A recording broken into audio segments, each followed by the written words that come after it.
Mickey 17. By now we've all seen this movie and everyone has their opinion on it. I enjoyed the movie, but it's definitely not Bong Joon-ho's best work. I may make a ranking on his filmography, so stay tuned for that. But without a doubt, the most pressing question that we all have after seeing the movie is, what does the dream sequence mean? Obvious spoiler alert, but if you're clicking on Mickey 17 analysis videos before even watching the movie, then you deserve what's coming. What are you doing with your life, man? Has the brain rot gotten to you this badly? Let's get into it. The scene is centered around the cloning machine that is present throughout the movie. The cloning machine is a symbol for many things throughout the film, and we have to understand it as a prerequisite to understanding this scene.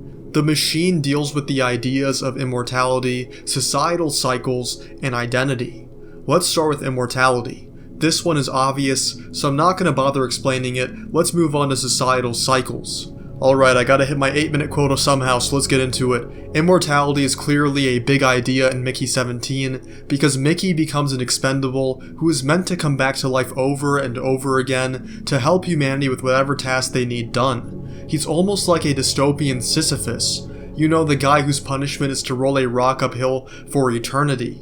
Immortality being more so a curse than a blessing is highlighted in the movie, with Nasha remarking at the end that she can finally grow old with Mickey, and Mickey himself acknowledges this by being the one who destroys the cloning machine, which effectively keeps him immortal. This reminds us to embrace our humanity, and part of the human condition is experiencing and finishing it with others. If you lose that ending aspect, i.e. death, then you lose a fundamental part of being human. Now, immortality can be a scary thing. Not just the idea of outliving every loved one you know, but the idea of the wrong person being immortal. When Mickey experiences immortality through his clones, it's fine because as we see throughout the movie, Mickey is a kind-hearted guy who wants to do good.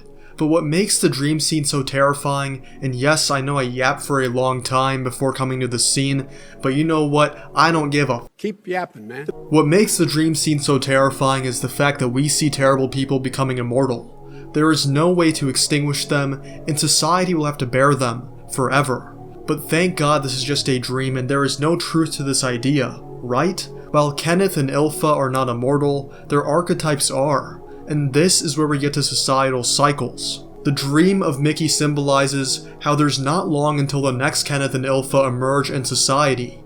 Evil always exists, and even when one dictator goes down, it's only a matter of time until another rises. And another scary thing to keep in mind is that some people are evil just for the sake of being evil. Ylfa is obsessed with power and the sauce, and the sauce is clearly an allegory on bloodshed. The sauce comes from the tales or literal blood of the creepers, and that's what motivates Ylfa, just wanting to see pure carnage unfold. Kenneth Marshal settles on the idea of genocide, and he's the one who officiates the term creepers, despite these creatures being harmless. I also wonder who Kenneth is supposed to be, considering his followers have red hats, and he talks with this unique cadence, and an artificial appearance due to his veneers. Ain't getting political, just saying. Mickey's response to seeing Kenneth and Ylfa coming back is to ask what Mickey 18 would do, and this underscores another idea in the film, which is that you sometimes have no other choice than to fight evil with evil. Kenneth is beyond saving, and this is why Mickey 18 chooses to take his life. Ylfa slits her own wrists, but she likely would have faced capital punishment or at least a life sentence for her crimes. The creepers are only able to fight back against the humans by lying and claiming that they could cause an extinction. This is why Mickey 17, a nice and virtually harmless guy, tapping into his evil side with Mickey 18 is so important, because we often have no choice but to be brutal to those who were brutal to us. In the words of the GOAT, Jordan Peterson, You should be a monster. The other aspect of societal cycles with the cloning machine is centered around class, which is a common theme in Bong Joon-ho movies. The disposability of Mickey shows the attitudes of the elite toward the working class. You saw it a few years ago with the AI scandal when Hollywood was trying to buy the likeness of extras, and this attitude is seen in any industry where the lower level employees are treated as easy replacements. Mickey's 1, 2, and 3, and so on, exist in the real world, in the form of the working class that have endured the pain of doing the grunt work for generations so that the wealthy can live lavishly. and it's only a matter of time until the working class says enough is enough and decides to take matters into its own hands.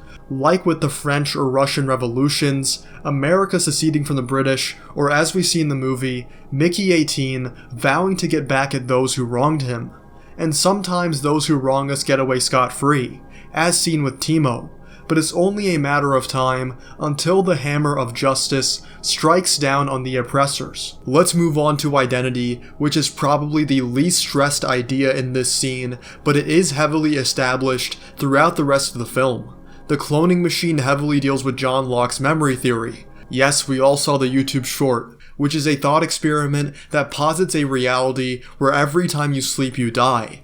But then someone who looks identical to you wakes up where you slept and has all of your memories. Is that person you? Would they act like you? The point is, are we just the sum of our memories? This is a big idea in Mickey 17, since each clone seems to act the same. But are they fundamentally the same person? Can you punish two clones for the crime of one? This was the issue with Alan Manikova that led to the policy that humanity has on multiples. Now the thing is that while most clones act the same, this is not universally true. Take Mickey for example. Mickey's 1 through 17 all acted pretty similar, but Mickey 18 is completely different. So there can be anomalies, and this makes you wonder if the Ylfa and Kenneth that we see in the clone machine would necessarily be the same. Would they be guilty of the crimes of the previous Kenneth and Ylfa? What if something happens so that Kenneth, at least, since Ylfa appears to be the same, turns out different?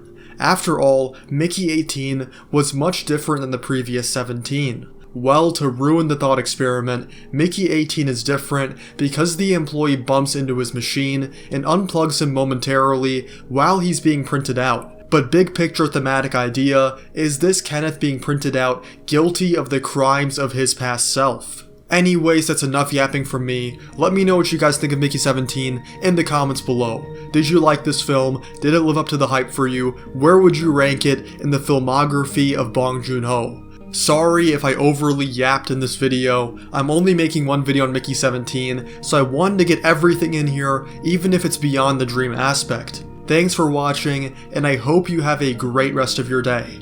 I'll get on my no yap now.